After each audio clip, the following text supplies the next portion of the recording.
All right, today we're going deep. We're not just looking at some abstract concept. We are prying open the very idea of you.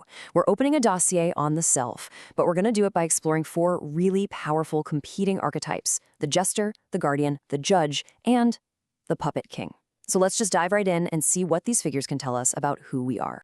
Just think about that for a second. This is a pretty radical idea, right? That real, true freedom doesn't come from honoring your past, but from being able to basically destroy it. This is the core belief of our first character, a figure who sees history not as a foundation to build on, but as this beautiful cage that needs to be shattered. This is the question that really kicks off our entire explainer. And here he is, der Grün-Gult Narr, or, we'll just call him the jester. But don't let that name fool you. This is not about jokes and entertainment. He's a prophet, a metaphysical disruptor. He's a being who exists entirely on his own terms, purely because he wills it. Now, the key to really getting the jester is to see him as what comes after. He's not a hero from the old sagas, no. He's the force that wakes up only when those stories have completely run their course, when they've bled themselves dry. You could say he's the shadow of what humanity could become, a philosophical bomb just waiting to go off. So what's his power source? Well, it's this really heady concept from German philosophy called the absolute ich. Let me break it down. Most of us feel like we exist in the world, right? Well, the jester believes the world exists because he says so. He is a Willnar, a will fool. His entire existence is just this incredible act of sheer will against the void. This image of the split mirror, it perfectly captures his internal conflict. You've got one side, the tarnished gold. That's ambition, structure, the drive to build. But it's corrupted. It's a cage. And on the other side, verdant chaos. This is the wild, unstoppable, totally indifferent force of nature. He is a walking, laughing, living contradiction. But, a force like the jester can't exist in a vacuum. A will that powerful needs something to push against, a reality to deconstruct. And that brings us to his counterweight, the horned guardian. The horned guardian isn't really an enemy. He's more like an equal and opposite force. He's the sovereign of the verdant, the literal embodiment of the primeval forest. So if the jester is all about chaotic motion, the guardian is rooted endurance. He's the stone that the jester has to sharpen his wit against. And this brings us to the perfect counter concept, the not I. So if the jester's I exists because he wills it to, the not I is basically everything else. It's the concrete, unchangeable reality of the world. It is the stage for his performance. And here's the crucial part. Without that stage, the jester isn't dancing. He's just falling through empty space. So their philosophies are in total opposition. The jester's dancing being uses this active, deconstructing laughter to pull the self apart. Meanwhile, the guardian's rooted being believes the self has to be built, literally constituted from the soil up. It's chaos versus order, but they're two halves of a whole, a necessary, if pretty divided, unity. And this, right here, is the guardian's whole argument. Real power, real selfhood, isn't found in mocking reality from a distance. It's found by grounding yourself in it, by becoming a part of it. He's basically saying you can't be a self if you don't have a world to stand on.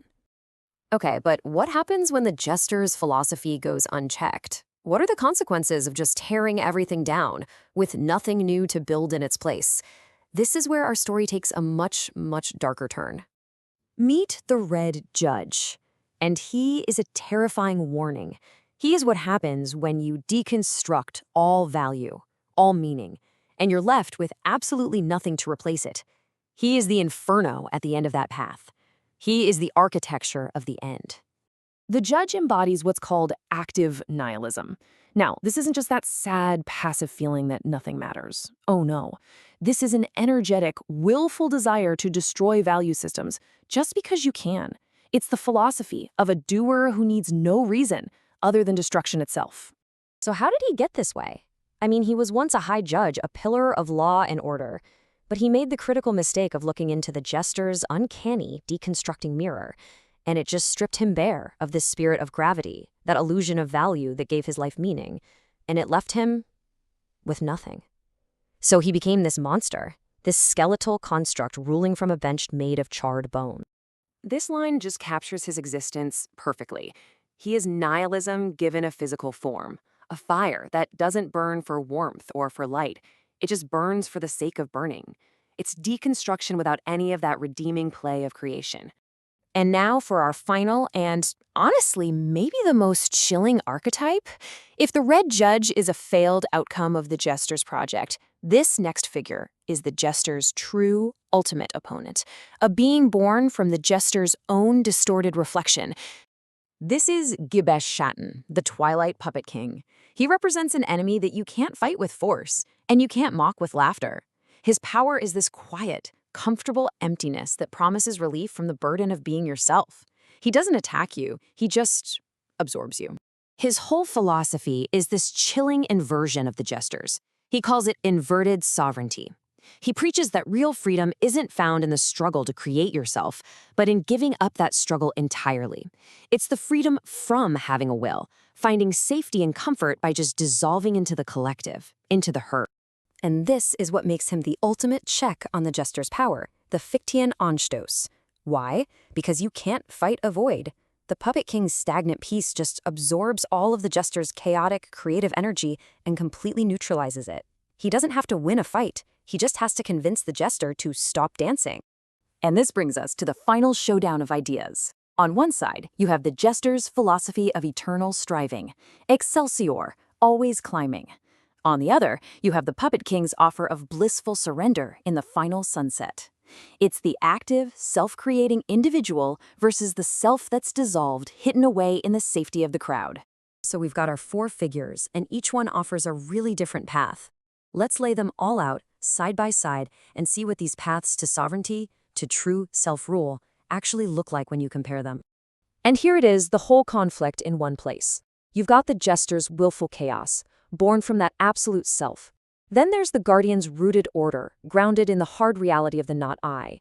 After that, the Judge's horrifying path, deconstruction without any creation. And finally, the Puppet King's seductive offer to just stop, the freedom from having to will at all. 4 different paths, 4 very different definitions of freedom. And that really brings us to the crucial takeaway from all this. The greatest threat to a dynamic, creating self, it isn't some powerful tyrant you can fight head-on.